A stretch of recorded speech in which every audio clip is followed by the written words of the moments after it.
The room was large and ornate, with rich tapestries on the polished paneled walls, deep rugs on the ivory floor, and with the lofty ceiling adorned with intricate carvings and silver scrollwork.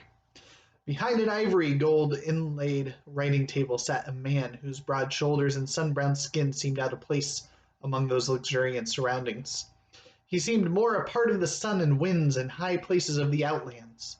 His slightest movement spoke of steel spring and muscles knit to a keen brain with the coordination of a born fighting man. There was nothing deliberate or measured about his actions. Either he was perfectly at rest, still as a bronze statue, or else he was in motion, not with the jerky quickness of overtense nerves, but with the cat-like speed of that blurred the sight which tried to follow him. His garments were of a rich fabric, but simply made. He wore no ring or ornaments, and his square-cut black mane was confined merely by a cloth of silver band around his head. Now he laid down the golden stylus which he had been laboriously scrawling on waxed papyrus, rested his chin on his fist, and fixed his smoldering blue eyes enviously on the man who stood before him. This person was occupied in his own affairs at the moment, for he was taking up the laces of gold-chased armor and abstractedly whistling, a rather unconventional performance, considering that he was in the presence of a king. "Prospero," said the man at the table, "these matters of statecraft weary me as all the fighting I have done never did." "All part of the game, Conan," answered the dark-eyed Poitinanian. "You are king, you must play the part." "I wish I might ride with you to Numidia," said Conan enviously. "It seems ages since I had a horse between my knees, but Publius says the affairs in the city require my presence. Curse him! When I did overthrow the old dynasty," he continued, speaking with the easy familiarity which existed only between the Poitanian and himself, "it was easy enough, though it seemed bitter hard at the time. Looking back now over the wild path I followed, all those days of toil, intrigue, slaughter, and tribulation seemed like a dream. I did not dream far enough, Prospero, when King Numenides lay dead at my feet, and I tore the crown from his gory head and set it on my own. I had reached the ultimate border of my dreams. I had prepared myself to take the crown, not to hold it. In the old free days, all I wanted was a sharp sword and a straight path to my enemies. Now, no paths are straight, and my sword is useless. When I overthrew Numidides, then I was the liberator. Now they spit at my shadow. They have put a statue of that swine in the temple of Mitra, and people go and wail before it, hailing it as the holy effigy of a saintly monarch who was done to death by a red-handed barbarian. When I led her armies to victory as a mercenary, Aquilonia overlooked the fact that I was a foreigner. But now she cannot forgive me. Now in Mitra's temple there come to burn incense to Numidides' memory, men whom his hangman maimed and blinded, men whose sons died in his dungeon, whose wives and daughters were dragged into his seraglio, the fickle fools. That, friends, is from the Coming of Conan the Cimmerian, a collection of tales for Conan. These are the first of the tales that Robert E. Howard wrote for Conan, and that came from the very first one, Phoenix on the Sword. And the trouble with Conan the Barbarian is the same kind of trouble that you will have with Tarzan of the Apes. If you come to it with having preconceived notions of what you've seen, heard in mainstream media and the popular notions from movies and whatnot, you will expect a man with bulging muscles and the brain the size of a walnut, whose answer to everything is through the sword, and cutting down swaths of enemies and wooing luscious ladies left and right. And while there's plenty of wooing of ladies and plenty of action to be fought with swords, there's far more to this character than what you would expect going into it. In fact, his keen intellect is as often the solution to the problems presented to Conan as it is his muscles and sheer brute force.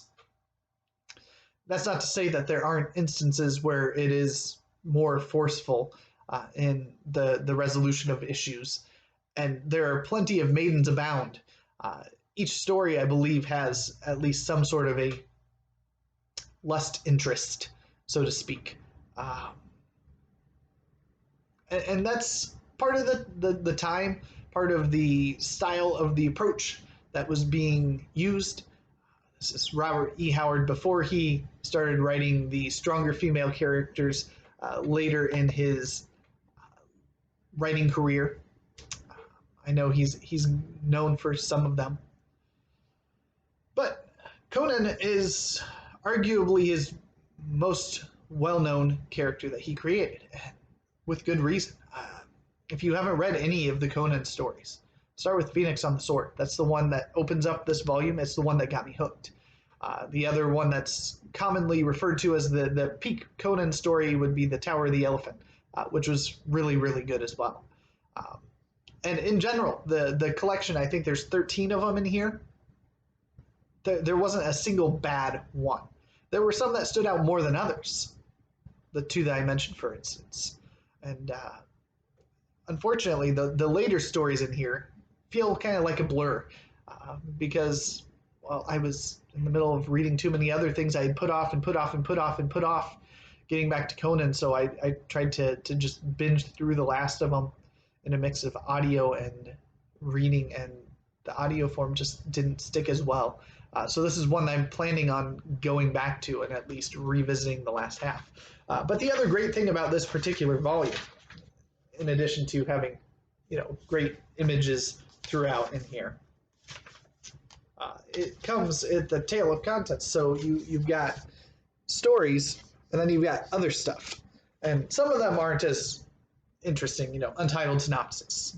You've got a synopsis for Black Colossus, things like that.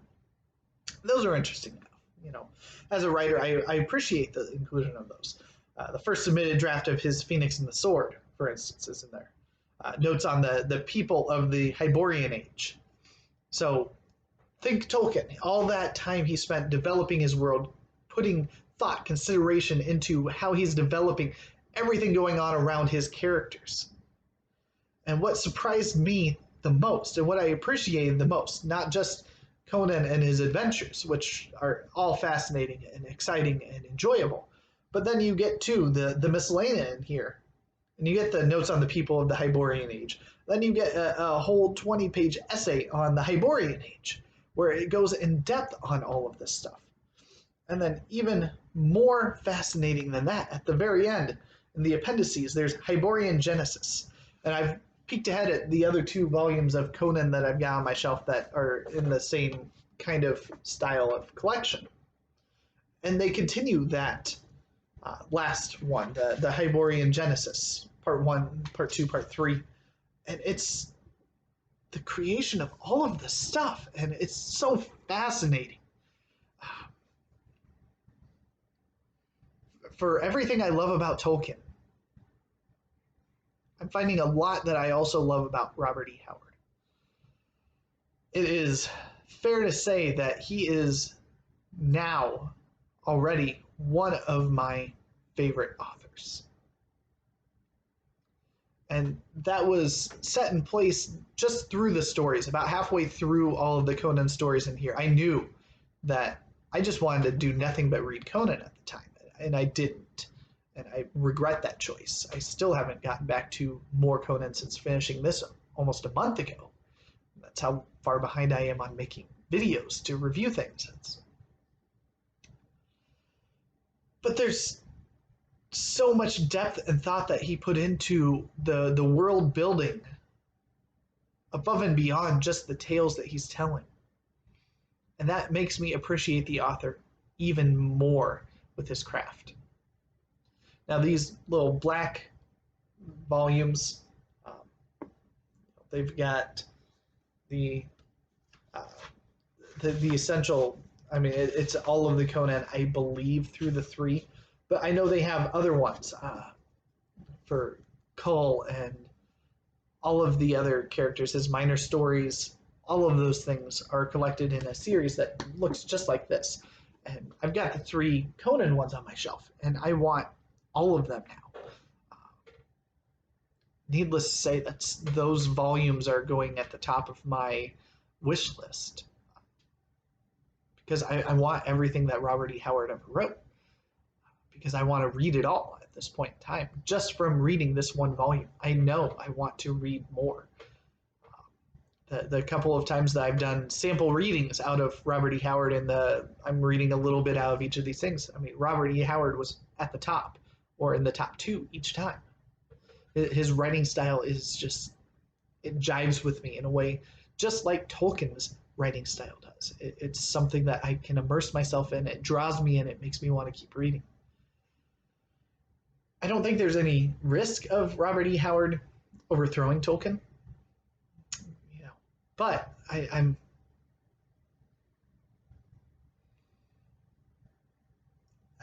can't recommend it enough. If you have only known Conan through things like the movie adaptation with Arnold Schwarzenegger, you're in for a ride, because Conan is far more developed and a much deeper character than what you are familiar with.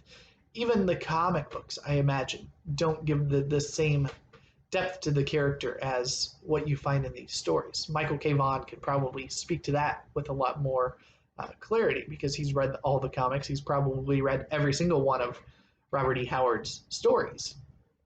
And at some point in time, I'm going to catch up. I'm going to read everything Robert E. Howard, and then I'm going to go into all of the Marvel comics of Conan the Barbarian, because I want to read all of them. Strongly recommend it. This is easily one of the best books that I've read this year. And that says a lot, because I've said that with a couple of other books recently. Hyperion by Dan Simmons is in that category. The book that I just finished, Collapsing Empire by John Scalzi, is in that same category. This one might be at the top. It's hard to say, because it's, a series of short stories. It's not going to have the same weight as something more novelized.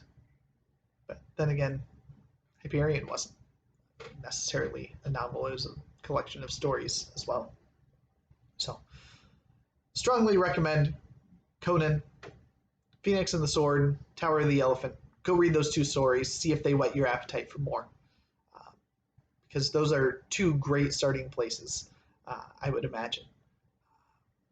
And maybe Michael K. Vaughan will make a video on where to start with Conan, or maybe the popular series that's been going around, where not to start.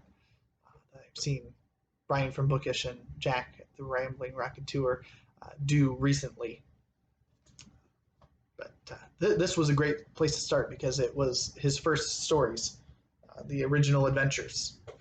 So I can't recommend this strongly enough. Go check it out.